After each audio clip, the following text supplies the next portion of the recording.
Hello friend, mirë se u ktheve në Anglisht Shqip me Elonën. Sot do të mësojmë diçka që e përdor edhe NATO, edhe ushtria amerikane. SBA-ja konsiderohet një melting pot. Melting do të thotë diçka që është duke u shkrirë, pot do të thotë tenxhere ose kosh. Është si me thënë një kulturë çorb me gjuhë të ndryshme, me thekse të ndryshme dhe me emra të ndryshëm. Ndaj është e rëndësishme që kur thua një fjalë, tjetri ta kuptoj eksaktësisht çfarë po thua.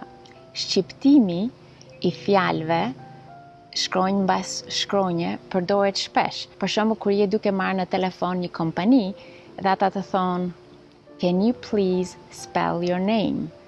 A mund të ma shqiptosh, si me thënë, mund të ma thuash emrin tënd me gërma. Një shembull, kemi fjalën army, ushtria. Nëse dhe ja thuaje këtë dikujt në telefon, do thuaje, do thoje, do thoshe. Do këndoje këtë gjë. A like alpha, R as in Romeo, M as in Mike, and Y as in Yankee. Kjo quhet phonetic alphabet spelling, okay? Gërmëzimi i alfabetit me mënyrën se si gjërat tingëllojnë.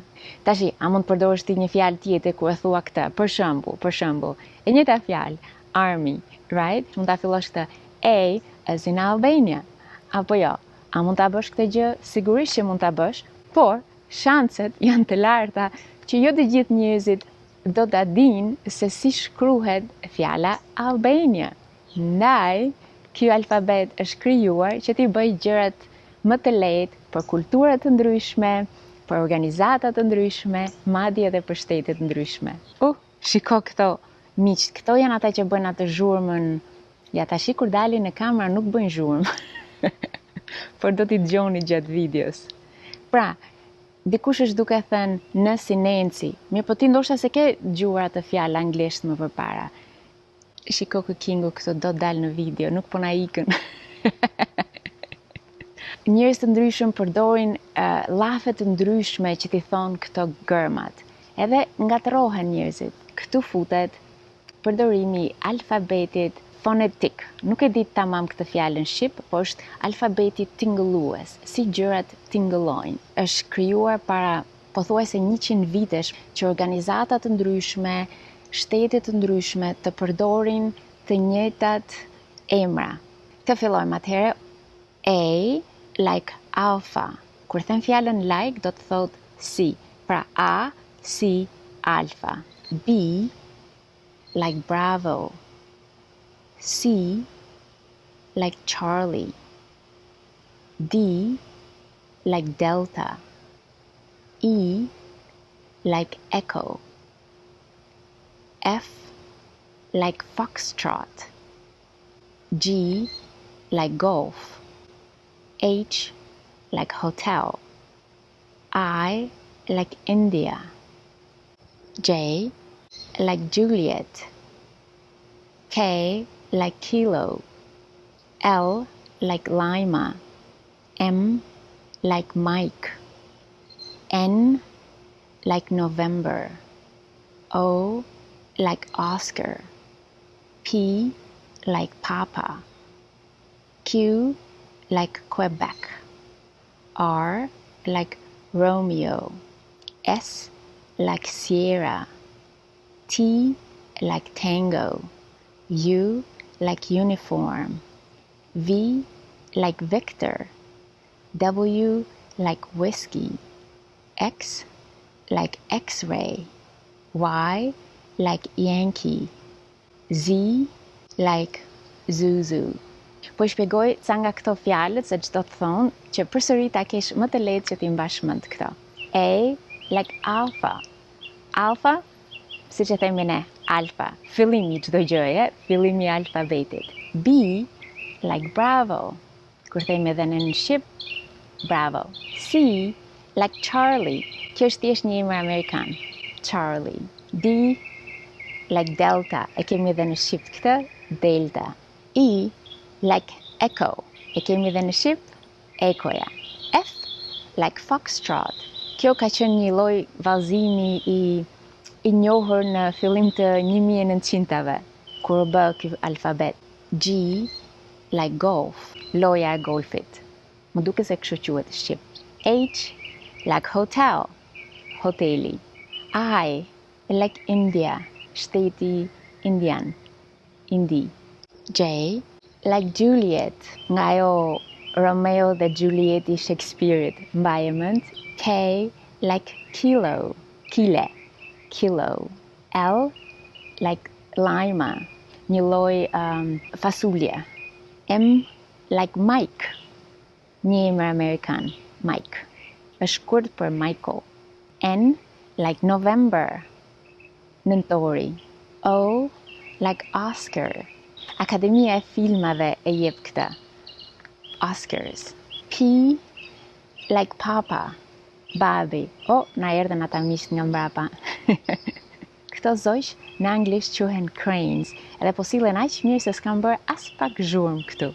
Janë zakonisht brenda vendeve që kanë liçene dhe janë kafsh që bëhen çift për jetën. Pra, ajo që shikoni këtej nga mbrapa është një familje. Q like Quebec. Kjo është një vend në veri në Kanada. R like Romeo, nga Shakespeare-i përsëri, Romeoja. S as in Sierra.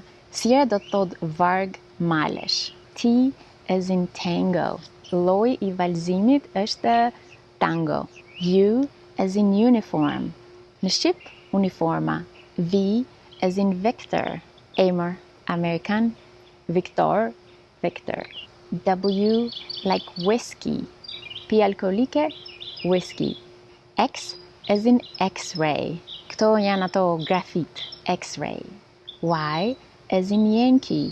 Yankee quhet një person që vjen nga veriu i Amerikës, veriu i SBA-s.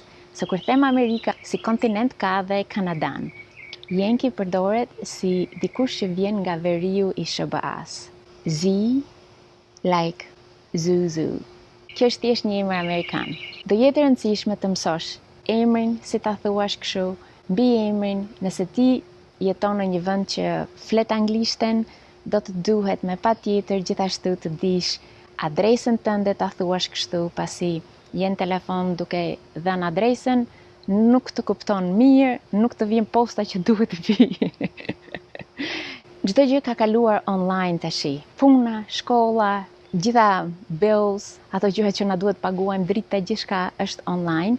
Ndaj kur ti jesh në telefon do duhet kjo. Okej, ta përsërisim edhe një herë atëherë. Para se ta fillojmë këtë përsëritje, nëse ti merr vlerë nga ky episod ose nga ky kanal, shtyp like, edhe më lini një koment poshtë me fjalën me të cilën fillon emri jot. Për shembull, e imja është Elona Eko. Po e jotja. Këtë herë në vend të fjalës like, si, unë do përdor fjalën as in, si në. A as in alpha. B as in Bravo. C as in Charlie. D as in Delta. E as in Echo. F as in Foxtrot. G as in Golf.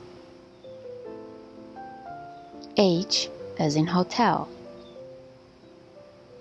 I as in India. J as in Juliet. K as in Kilo. L as in Lima. M as in Mike. N as in November. O as in Oscar. P as in Papa. Q as in Quebec. R as in Romeo. S as in Sierra. T as in Tango. U as in Uniform. V as in Victor. W as in Whiskey. X as in X-ray. Y as in Yankee. Z as in Zuzu. Ta përsisim edhe një herë, për këtë herë do themi vetëm shkronjat. A, B, C, D, E, F, G, H, I, J, K, L, M, N, O, P, Q, R, S, T, U, V, W, X, Y, Z. Good job on your practice today. Punë shumë të mirë me praktikën sot. Vazhdoje këtë, dëgjoje disa herë derisa të fillosh të mbash mend gjërat me lehtësi. Nëse e bëjmë diçka të lehtë, do ta vazhdojmë. Nëse ja bëjmë vetes shumë të vështirë, nuk do ta vazhdojmë. Ndaj, dëgjoje kur mundesh, pa stres, dhe të uroj një ditë të mbar. And see you really soon, friend. Do shihemi së shpejti. Mua.